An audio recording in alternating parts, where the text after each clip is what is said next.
This is another ISS Strategic Snapshot, and today I'm joined by Mark Fitzpatrick, who is Director for Non-Proliferation and Disarmament at the Institute.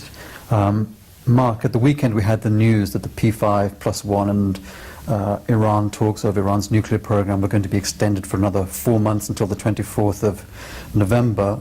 All sides apparently feeling that enough progress had been achieved to warrant that. Can you set out for us what you think actually has been achieved in the last period and where the difficulties still lie? Yeah, it was entirely predictable that these talks would be extended, that they couldn't reach a deal by the 20th of July deadline because of the deep divisions between the two sides over the size and scope of an allowable enrichment program. Iran basically wants to keep what they have. Its negotiating partners want deep cutbacks, but have still said that they're happy for Iran to have an enrichment program consistent with Iran's practical needs. That was the big concession that the West made. Before then, they had been saying no enrichment at all. Acknowledging quasi-Iranian right to enrichment was the big concession. In exchange for that, they want deep limits. Secretary John Kerry, after the extension was announced, talked about the areas of progress. One can point to the Arak research reactor, which had been of concern because, as originally designed, it would be producing 1 to 2 weapons worth of weapons-grade plutonium a year. That was a proliferation risk. Iran had agreed to redesign it so that the output would be about 1 kilogram of plutonium. Now, the question is whether that would be irreversible. The West wanted more changes to the reactor. I think that could have been worked out, but they had other issues that, so they did put Iraq on the table at quasi-resolved. They also quasi-resolved the Fordow facility. It had been originally a cause of grave concern because it's so deeply buried. Iran was doing 20% enriched uranium there. Well, Iran stopped that enrichment and agreed that they could be converted to an R&D facility, no longer an enrichment plant. Details need to be worked out, but it looked to me like Iran was willing to remove the 3,000 centrifuges that were there. I was going to ask you, what can you tell from the way in which these discussions have proceeded about the debate inside Iran, in particular on these issues? Is there flexibility? Is there rigidity? Are there contending voices? How do you analyze the situation there? You know, these negotiations are going so much better than they did in the pre-Rouhani era, when there was just no meeting of the minds at all. The sides are getting down to pragmatic issues. There's a mutual respect.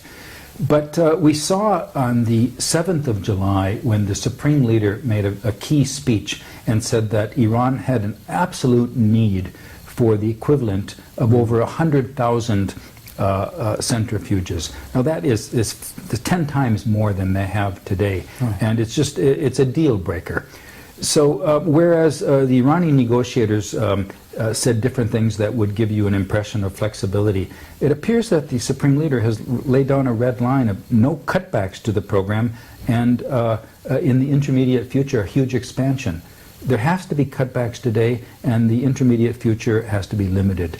Getting over that hurdle is what makes these next 4 months difficult for reaching an agreement. But if the Supreme Leader has laid down a deal-breaking line, is the next 4 months going to be essentially about anticipating and dealing with a failure that's just waiting to happen by November? Or do you think there's enough respect, enough pragmatism to break through that apparent stricture by the Supreme Leader?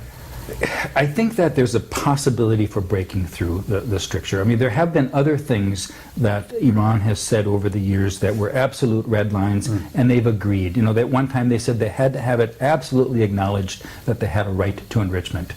And then one day they said, well, we don't actually have to have that in writing. They said that they couldn't change Fordow. Well, now they've agreed to change it. So there have been some things that they've agreed to. Would they agree, though, to the cutbacks that would be required? I just don't see it, and I'm afraid Khamenei has painted the negotiators into a box by stating it in such clear numeric terms. So are the next 4 months going to be fruitless given that? No, I think that as long as diplomacy continues, Iran's program remains capped.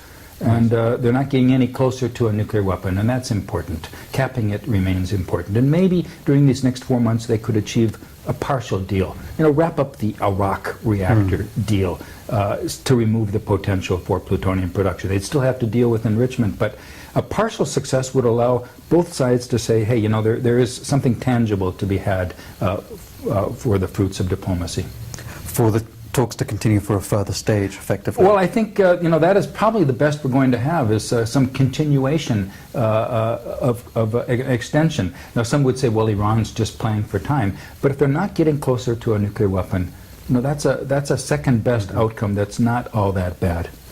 There are elections coming up in the United States. We know that the Gulf Arab states are very concerned about a situation that appears to be going on in perpetuity without reaching the sort of final settlement that they would like to see.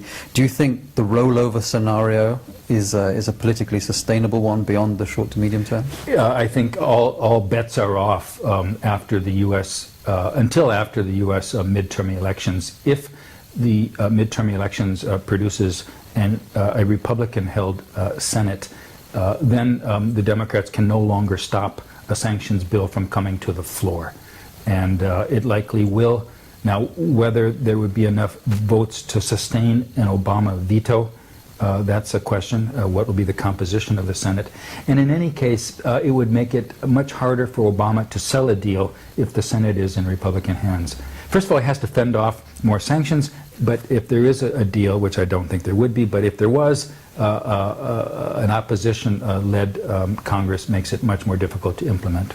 Final question on this point of sanctions. Iran continues to be suffering a lot of pain. How much credit do you give sanctions for having brought us this far? I think it's pretty clear that the strict sanctions that have been imposed on Iran were a necessary condition to get us where we are today. But I wouldn't say they were a sufficient condition. There had to be pragmatic leaders on both sides that were willing to talk and to make some compromises. And you have that in President Rouhani in Iran, and you have it in President Obama in Washington.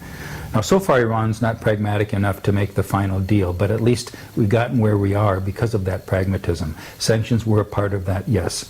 Now, the next question one might pose is, well, if sanctions got us where we are, why not more sanctions to get us over this next hurdle? And I think I would go to that metaphor of a little medicine is good for you, so a lot more medicine would be even better, right? There's a tipping point where it's not better. Great. Mark, thanks very much. You're welcome.